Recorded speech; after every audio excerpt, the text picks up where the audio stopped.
Performance in Guild Wars 2 is one of the most common complaints you'll hear about the game, but a large part of this is because of in-game settings massively affecting performance differently in every game mode. Tuning your settings for the type of content you're playing is absolutely paramount to getting the game to run well. It's a bit weird, but that's how it is, and seeing as Guild Wars 2 now treads the green pastures of DirectX 11, it's time to get performance sorted once and for all. Prepare to ascend to frame rates you thought unimaginable, and by that, I mean you might be able to crack 60. So, the really big culprits of frame rate obliteration are as follows: reflections, shadows, character model limit, character model quality, and effect level of detail. You can get some huge value out of setting reflections to terrain and sky or just off, and shadows at high at the maximum, or simply outright disabling them. Shadows and reflections do make the game look great, and you can definitely get away with even maxed out settings here, but the performance is very variable. In some areas it'll be okay, but in others the effect will be very significant, so this should be one of the first things you tweak if you start having trouble. Shadows on Ultra is a particularly terrifying setting. It operates a bit differently to the other versions of Shadows and can seriously hit frame rate more than you might expect. It does make the game look great, but if you want the big frames, high is a very good compromise. Character models and effect level of detail are by far the juiciest settings.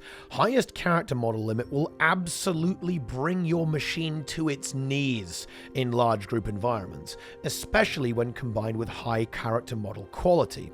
The good news is that unless you really like visual clutter, you can reduce this down a lot without affecting your gameplay in a meaningful way.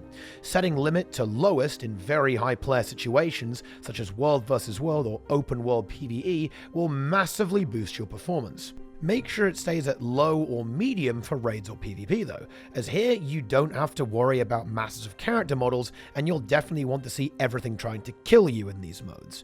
This is particularly true in raids, as certain mechanics actually count as character models, like soulless horror Wars of Doom, which with character models on lowest gain the terrifying power of stealth, and will just kill you without even appearing. Character model quality is also a bit of an interesting setting. It doesn't do exactly what it might seem. What it does is change the amount of high quality characters that can render, rather than the max quality of characters rendering. This means that changing it doesn't actually do anything unless it's equal or lower than character model limit, because, well, it can't render a high character quality model for a character that just isn't rendering at all. It is still a big performance point though, as characters have a lot of complex effects, animations, and items to display. This means that if you just want to push frame rate, setting this to lowest will optimize that.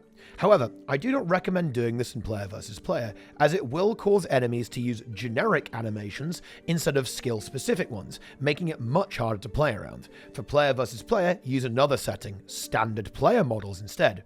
This will get rid of a lot of flashy junk that players might have equipped while still maintaining animations. Standard player models can also just be a great setting to use in its own right for performance reasons, in world versus world as well, making the characters that do render much less flashy and therefore less damaging to your frame rate. Effect level of detail is a mysterious and powerful setting. What it does is reduce the amount of ability effects that can be displayed at any given time. Just like character models, spell effects are both extremely numerous and quite difficult for your poor computer to handle when there are thousands of them. Just think how many buttons are being mashed in a huge swarm of players. Similar to a high character model limit, if there are loads of players around, having effect level of detail disabled is not only going to nuke your frame rate, it'll also melt your eyes with an endless explosion of effects. For this reason, you definitely want effect level of detail enabled in any group player versus environment situation, especially raids or open world. For smaller scale world versus world and player versus player, you'll definitely want effect level of detail disabled though, as having it enabled can actually cause massive abilities and animations to just not appear, making them much harder to avoid or even see. Nothing is worse than an invisible lich. You can enable effect level of detail for massive world versus world battles though. You can't really miss 50 players throwing 1,000 red circles at you.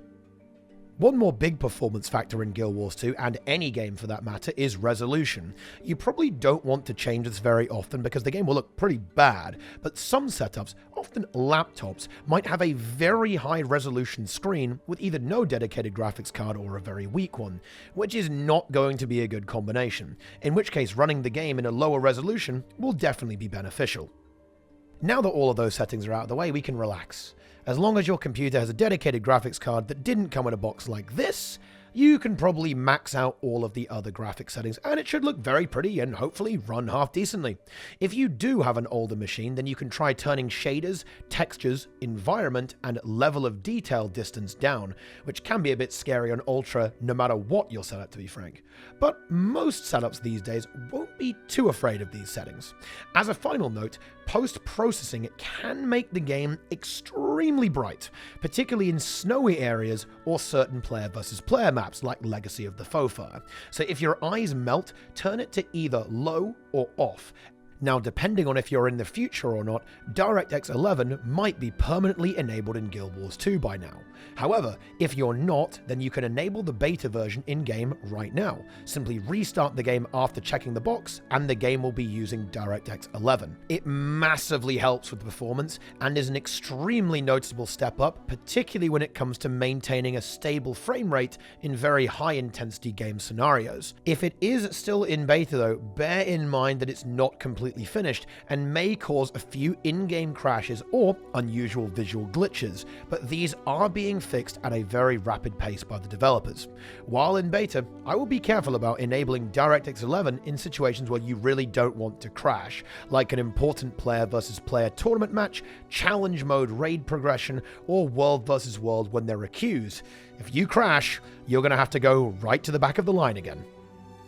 The DirectX 11 engine upgrade for Guild Wars 2 is a long-awaited and hyped upgrade, and so far it is absolutely delivering above and beyond what was expected.